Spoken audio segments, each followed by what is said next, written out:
You are looking at Julian's pronunciation guide, where we look at how to pronounce better some of the most mispronounced words in the world, like this other curious word. But how do you say what you're looking for today?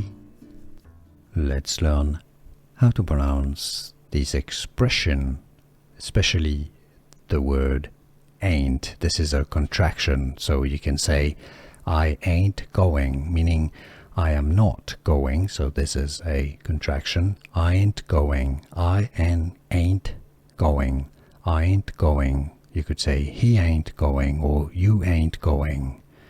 I ain't going. Here are more videos on how to pronounce more confusing words and names too many mispronounced. Like this video if you found it useful. I appreciate your support. I'll see you soon and thanks for watching.